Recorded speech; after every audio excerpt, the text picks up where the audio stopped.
จากกรณีที่มีการเผยแพร่ข้อมูลในสื่อสังคมออนไลน์ว่าเหตุไฟไหม้เหือนอยู่บ้านหนองเหี่ยวเจ้าหน้าที่หมดไฟบ่สามารถมาช่วยได้ย้อนรถบ่มีน้ำมันนั้นล่าสุดเจ้าของเหือนและภาคส่วนเกี่ยวข้องได้ออกมายืนยันว่าบ่มีมูลความจริงเหตุการณ์ดังกล่าวเกิดขึ้นในเวลา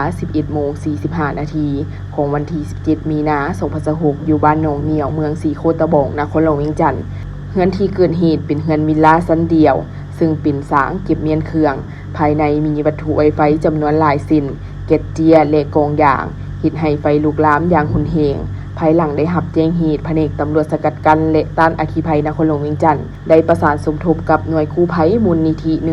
1628 นำใส่รถมอเตอร์ไซค์จำนวน 5 คันเข้าสกัดกั้นอัคคีภัยเจ้าหน้าที่ใช้เวลา 4 ชั่วโมงจึงสามารถควบคุมภัยไว้ได้มูลค่าความเสียหายเบื้องต้นเมนคาดว่าประมาณ300กว่าล้านกีบส่วนสาเหตุเมนอยู่ในขั้นตอนการสืบสวนสอบสวนของเจ้าหน้าที่ตำรวจท้าวเอน้อยยมราชเจ้าของเฮือนได้ให้สัมภาษณ์โตนักข่าวกระทรวงป้องกันความสงบว่าในมื้อเกิดเหตุหลังจากพยายามหมดไฟเบื้องต้นแต่บ่สำเร็จข้าพเจ้าได้ให้คนในเฮือนโทรแจ้งเจ้าหน้าที่ทันทีซึ่งเจ้าหน้าที่ก็ได้นำใส่รถมอเตอร์ไซค์ถึง5คันเข้าช่วยเหลือฐานพิสมรโบราราชโรงนายบ้านหนองเหนี่ยวและฐานนางเวนประชาชนเฮือนใกล้เคียงที่เห็นเหตุการณ์ก็ได้ยืนยันว่าเจ้าหน้าที่มดไฟและหน่วยกู้ภัยได้เข้ามาปฏิบัติหน้าที่อย่างไวบาตัวกับเหตุการณ์ดังกล่าวแม่นข้าพเจ้าขอชี้แจงเกี่ยวกับข้อมูลที่ว่าคลาดเคลื่อนจากความเป็นจริงตามกระแสข่าวที่ระบุว่าเฮือนข้าพเจ้าได้โทรหารถดับเพลิงมามอดไฟแต่มาบ่ได้ย้อนว่าน้ำมันรถบ่มีข้าพเจ้าขอยังยืนว่าข้อมูลดังกล่าวนี่แม่นบ่มีความจริงแต่อย่างใดเพราะว่าเพิ่นหันมาไวใช้เวลามาแม่นนับจากการโทรแจ้งประมาณ15 นาทีล่ะข้าพเจ้าก็ขอชี้แจงต่อความเป็นจริงต่อชาวเน็ตและสื่อสังคมออนไลน์ให้ฮู้คือว่า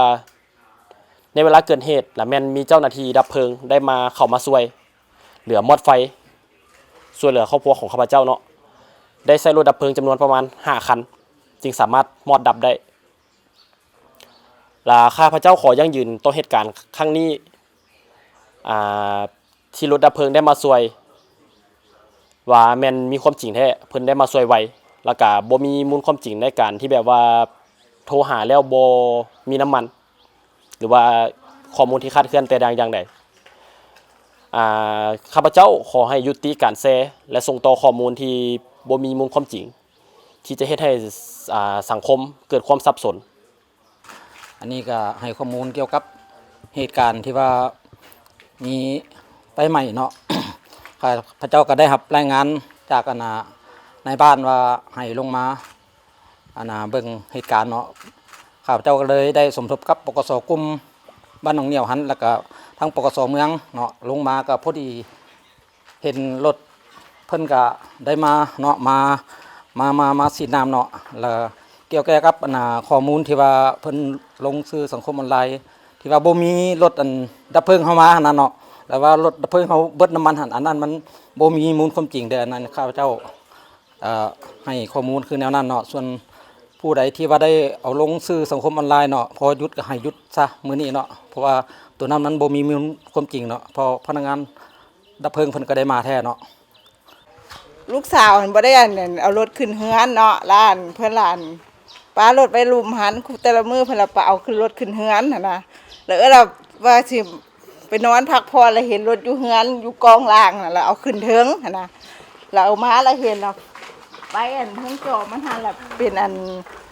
ควันดำๆขึ้นหั่นน่ะแล้วห้องไปแล่นทั้งย่างแหละแล่นมาเฮือนเขามาปลุก2ไอ้น้องเขาหันหั่นน่ะมาปลุก2ไอ้น้องเขาแล้วเขาพากันนั่นอย่างไรเราไปชาวบ้านละมาละห้องบ้านดับเพลิงอย่างไรมาก็ช่วยกันนั่นแหละก่อนอันนั้นก็พากันหักน้ำประปาอะไรแถวนี้นะช่วยกันกระทึกคือโคมแถวนั้นนะก็ว่าน้อยนึงกับรถดับเพลิงกับเจ้ากับมากู้ภัยกับมาช่วยกัน